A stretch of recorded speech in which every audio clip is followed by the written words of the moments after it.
Bismillahirrahmanirrahim. Assalamualaikum warahmatullahi wabarakatuh. Robbi srohli sadri wa yassirli amri wahlul 'uqdatam min lisani yafqahu qawli. Halo teman-teman, perkenalkan nama saya Ayu Wulandari dengan NIM 2206555. Saya adalah mahasiswa Ilmu Pendidikan Agama Islam kelas 1B Universitas Pendidikan Indonesia. Nah, pada kesempatan yang berbahagia ini, saya akan mengangkat satu topik pembahasan dengan tema Islam di Kanada. Adapun yang akan saya bahas dari topik ini adalah yang pertama, ada demografi negara Kanada. Yang kedua, ada sejarah masuknya Islam ke Kanada. Yang ketiga, ada jejak peradaban Islam di Kanada. Yang keempat, ada tokoh dan organisasi Islam di Kanada. Dan yang kelima, ada kehidupan kontemporer umat Islam di Kanada, yakni mengenai keseharian dan juga tentang problematika umat Islam yang ada di Kanada. Yang pertama, ada demografi dari negara Kanada. Tahukah teman-teman, luas negara Kanada menempati 2/5 dari luasnya benua Amerika Utara.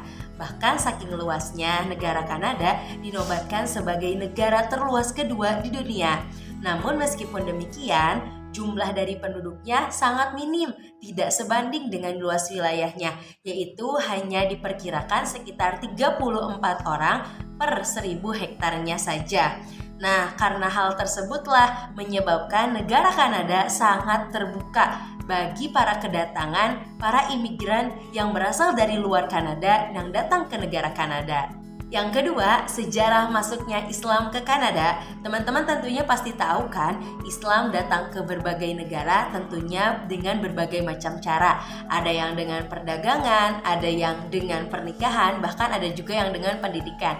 Nah, berbeda dari hal tersebut, Islam di Kanada datang dibawa oleh para imigran. Karena tadi ya, negara Kanada itu kan penduduknya masih sangat minim sehingga menerima kedatangan para imigran. Nah, Islam datang ke Kanada juga sejarahnya adalah dibawa oleh para imigran yang datang dari luar Kanada. Terlebih pada saat kejadian setelah Perang Dunia Pertama. Nah, para Muslim yang negaranya terlibat atau terdampak dari Perang Dunia Pertama mencari perlindungan ke berbagai negara, termasuk salah satunya adalah Kanada. Dan yang melatar belakangi Muslim datang ke negara Kanada adalah untuk mencari keamanan dan juga ketenangan karena di negaranya sendiri sedang terjadi peperangan.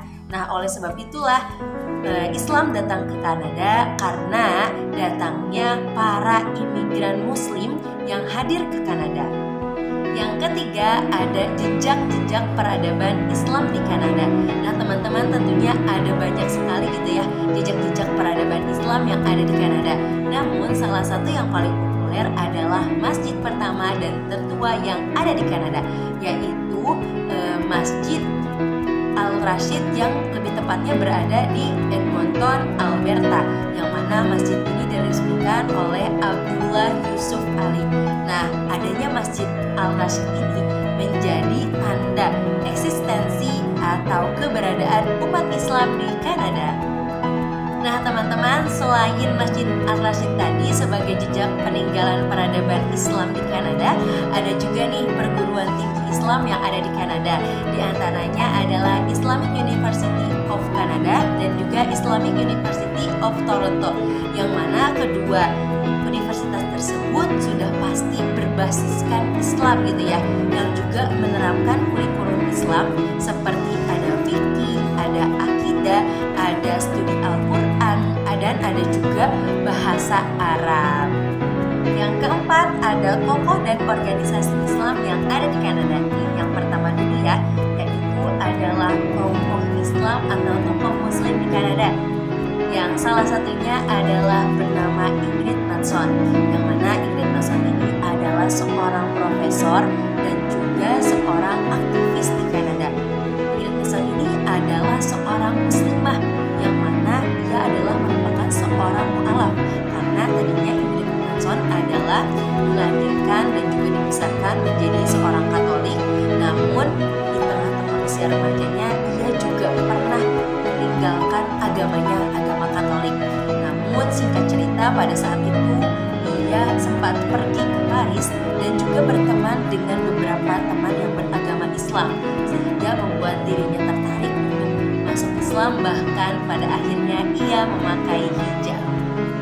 Di antara prestasi yang pernah Ingrid Mason raih diantaranya adalah pada tahun 2001 Ingrid Mason menjadi wakil presiden masyarakat Islam di Amerika Utara, dan pada tahun 2006 ia naik jabatan menjadi presiden dari masyarakat Islam di Amerika Utara, dan ia menjadi satu-satunya presiden pertama dari organisasi tersebut yang berasal dari kaum wanita.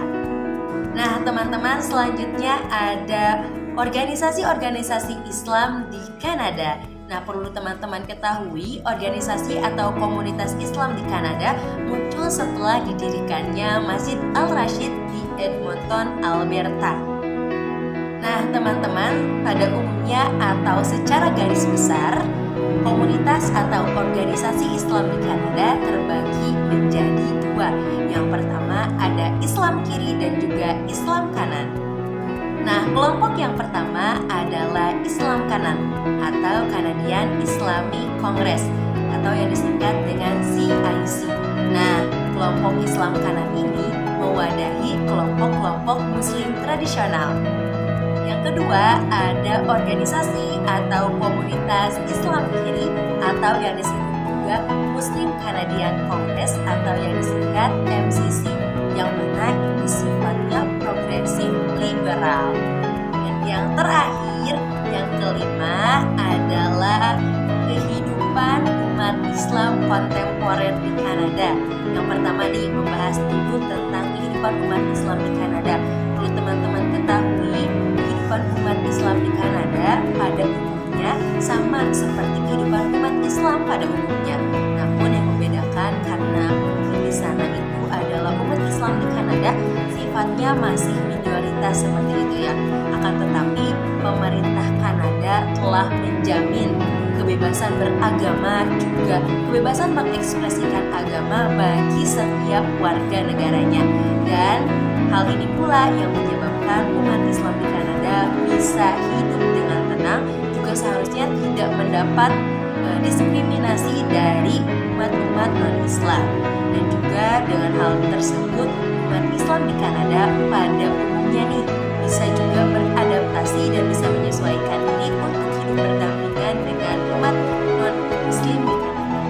Dan selanjutnya ada problematika yang dialami oleh umat Muslim di Kanada. Nah, teman-teman, meskipun tadi ya umat Muslim di Kanada sudah mendapat jaminan gitu oleh pemerintah Kanada tentang kebebasan beragama dan juga kebebasan mengekspresikan agama, akan tetapi juga terdapat problematika yang dialami oleh umat Muslim di Kanada, terutama yang terjadi pada muslimah di Quebec.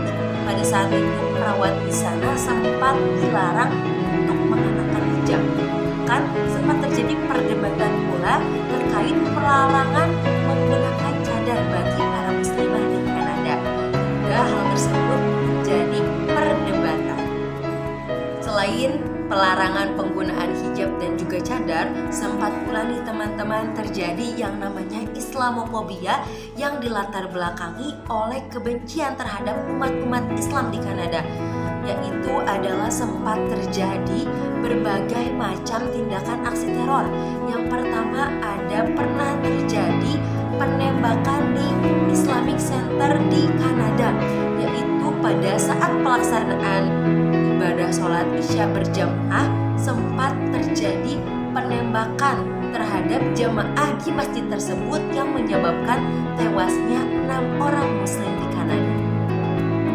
Nah, selain aksi teror yaitu berupa tembakan terhadap 6 muslim di Kanada, di masjid yang sama setahun sebelum kejadian penembakan tersebut juga pernah ada teror yaitu berupa bingkisan yang berupa kepala babi seperti itu ya. Di dalamnya juga ada tulisan selamat makan, yang dimana ini ditemukan ketika jamaah di masjid tersebut telah selesai menunaikan ibadah sholat subuh. Hal tersebut dinilai sebagai sebuah penghinaan terhadap muslim di Kanada. teman-teman, kiranya itu dia yang dapat saya sampaikan mengenai Islam di Kanada. Mudah-mudahan apa yang tadi saya sampaikan dapat bermanfaat. Dan mohon maaf apabila masih banyak terdapat kekurangan dan juga kesalahan. Kurang lebihnya mohon dimaafkan. Wabillahi taufiq wal hidayah. Wassalamualaikum warahmatullahi wabarakatuh.